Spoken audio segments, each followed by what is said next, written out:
오늘 우리 주신 하나님 말씀은 누가복음 18장 1절에서 5절까지 말씀 우리 함께 읽겠습니다. 누가복음 18장 1절에서 5절까지 말씀입니다. 신약성경 126페이지 누가복음 18장 1절에서 5절 우리 찾으신 줄 알고 우리 함께 읽겠습니다. 시작. 예수께서 그들에게 항상 기도하고 낙심하지 말아야 할 것을 비유로 말씀하여 이르시되 어떤 도시에 하나님을 두려워하지 않고 사람을 무시하는 한 재판장이 있는데 그 도시에 한 과부가 있어 자주 그에게 가서 내 원수에 대한 나의 원한을 풀어주소서 하되 그가 얼마 동안 듣지 아니하다가 후에 속으로 생각하되 내가 하나님을 두려워하지 않고 이 과부가 나를 번거롭게 하니 내가 그 원한을 풀어주리라. 그렇지 않으면 늘 와서 나를 괴롭게 하리라 하였느니라. 아멘. 오늘 새벽에 예배하신 하나님의 은혜가 우리 성도님들께 함께 하시기를 예수님 이름으로 축복합니다. 아멘. 자, 오늘 말씀은 우리가 하나님께 기도할 때 어떤 마음과 자세를 가지고 기도해야 할지에 대한 말씀을 기록합니다. 예수님이 그것을 두 가지 비유를 들어 말씀하시는데 먼저 재판장과 과부의 비유입니다. 어떤 과부가 재판장에게 하루도 빠짐없이 자주 가서 자기 원한을 풀어달라고 요청합니다. 그런데 이 재판장이 착한 사람이 아니었던 것 같습니다. 사람을 무시하고 나름대로의 마음대로 재판하는 그런 사람이었는데 보통 이런 요청이 있을 때 그렇게 재판을 제대로 하지 않고 미루었던 사람 같은데 과부가 한두 번이 아니고 수없이 여러 번 재판장을 찾아가니까 안 들어줄 수가 없었던 겁니다. 자, 4절에서 5절을 다시 보시죠. 제가 읽겠습니다. 4절에서 5절.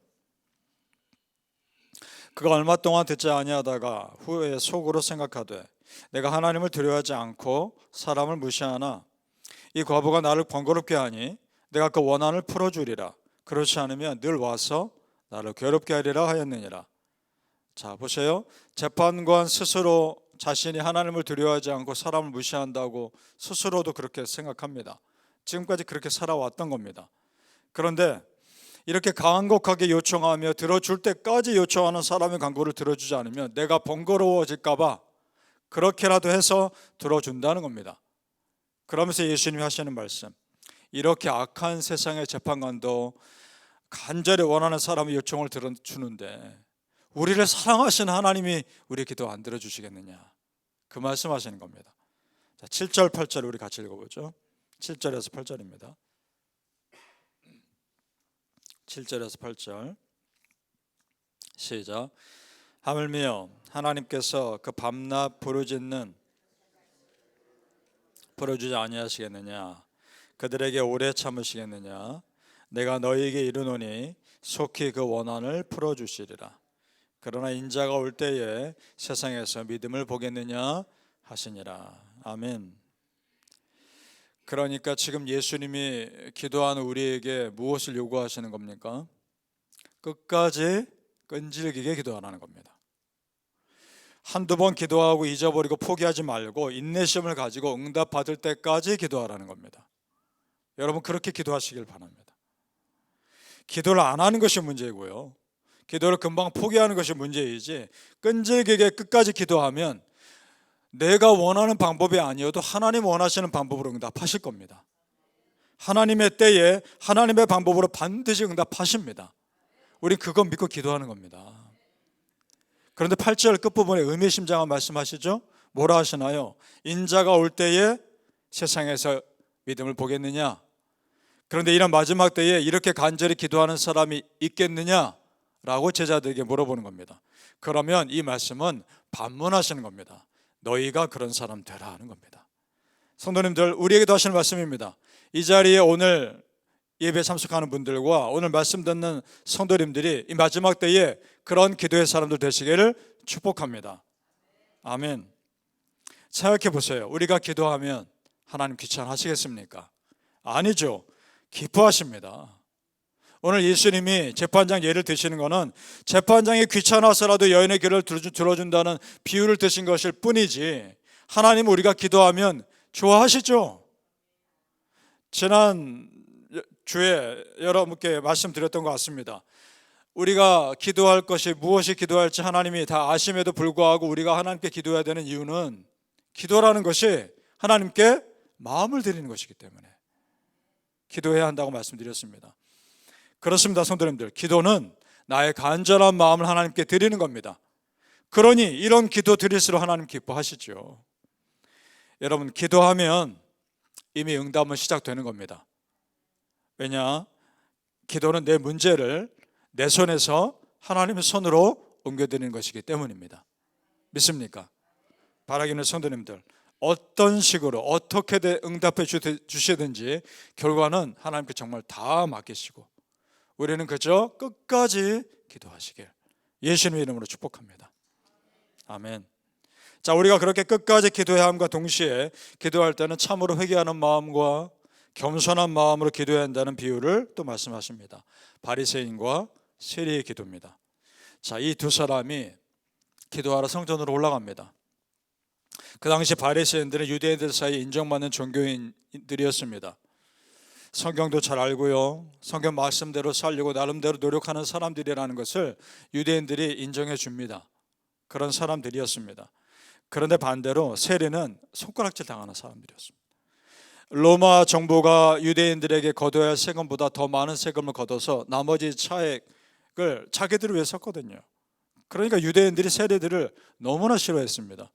이런 배경을 예수님도 잘 아시죠? 일부러 바리새인과 세리의 기도를 비교하고 계시는 겁니다. 자, 11절에서 12절 우리 같이 읽어보죠. 11절에서 12절 시작. 바리새인은 서서 따로 기도하여 이르되, 하나님이여, 나는 다른 사람들 곧 토색, 불의, 간음을 하는 자들과 같지 아니하고 이 세리와도 같지 아니함을 감사하나이다. 나는 일해에 2번씩 금식하고 또 소득의 11조를 드리나이다 하고. 자, 어떻습니까? 이 바리새인들의 겉모습을 보면 정말 훌륭합니다. 그들의 살아가는 모습을 보면 죄를 짓지 않고 일주일에 2번씩이나 금식하며 기도하고 소득의 11조를 꾸준하게 냅니다. 훌륭하죠. 그런데 무엇이 문제입니까? 이것이 자기 자랑이 된 겁니다. 그것이 문제인 겁니다.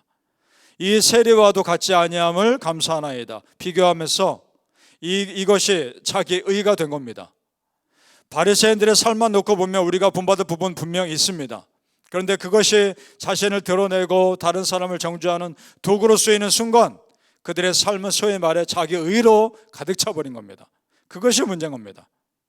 반대로 세리는 어떻게 기도할까요? 13절 보겠습니다. 13절 같이 읽습니다. 시작.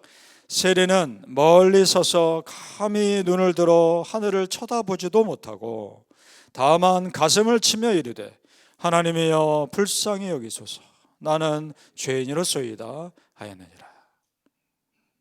여러분, 이것이 우리의 기도입니다. 이것이 우리의 기도가 되어야 합니다. 세리는 자신의 죄인임을 너무도 잘 알기에 성전 가까이 가지도 못하고 감히 하늘을 쳐다보지도 못하고 가슴 치며 회개하며 기도합니다. 하나님 불쌍히 여기소서, 나는 죄인이로소이다. 이것이 우리의 기도가 되어야 할 줄 믿습니다. 여러분, 지금 보세요. 바리새인의 기도에는 없고 세리의 기도에만 있는 것이 있습니다. 그게 뭐겠습니까? 바리새인의 기도에는 없고 세리의 기도에는 있는 것, 그것은 눈물입니다. 회개하는 눈물입니다. 하나님 앞에서 가슴 치며 눈물로 회개할 줄 아는 사람에게 하나님의 은혜가 흐르는 겁니다. 우리의 기도가 눈물이 있기를 바랍니다. 반대로 바리새인, 자기가 죄인인 줄도 모르고 의인인 줄로만 착각하고 회개하지도 않으면서 하나님 앞에서 자기를 의를 드러내는 이 바리새인의 기도야말로 교만한 기도죠. 반대로 세리의 기도야말로 하나님 정말 불쌍히 여겨주심과 용서가 따르는 기도입니다. 여러분 생각해 보세요. 하나님 앞에서 바리새인이 세리보다 의로우면 얼마나 어렵겠습니까? 하나님 앞에서는 그저 다 똑같은 죄인일 뿐입니다. 그러니 여러분, 내가 다른 사람보다 조금 더 많이 섬긴다고 해서, 다른 사람보다 조금 더 많이 기도한다고 해서 결코 나를 높일 일이 아닙니다. 그럴수록 더 겸손히 나를 돌아보고 세리처럼 회개하는 마음으로 기도해야 합니다. 그렇게 해서 하나님의 불쌍히 여김 받는 것이 여러분 창피한 것이 아닙니다.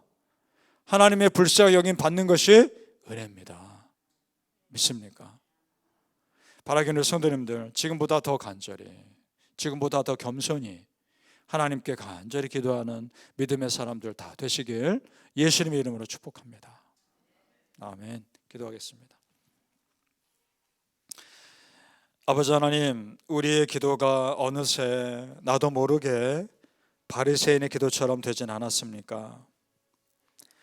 아버지여, 다시 나를 돌아보며 겸손히 회개하는 마음으로 기도하며 세리의 기도처럼 하나님 앞에 낮아지는 기도가 되게 하여 주옵소서. 아버지여, 우리를 불쌍히 여기소서. 우리는 그저 죄인입니다. 그 마음으로 간절히 기도할 때 하늘의 은혜가 그 가난한 심령 위에 흐르게 하여 주시옵소서. 하나님 앞에서 나는 그저 아무것도 아닙니다 고백하며 하나님의 뜻대로 내 삶을 이끌어 주시옵소서. 끝까지 기도했을 때 아버지여, 그 심령 위에 은혜를 내려 주시옵소서. 그 삶을 붙들어 주시옵소서. 하나님 앞에 고개 들지도 못하고 불쌍히 여겨달라고 기도하는 기도가 우리의 기도입니다. 하나님의 불쌍히 여김 받는 것이 은혜임을 알게 하여 주옵소서. 그런 사람에게 세상이 줄 수 없는 하나님만의 위로와 은혜가 흐르게 하여 주시옵소서. 감사하며 예수님의 이름으로 기도합나이다. 아멘.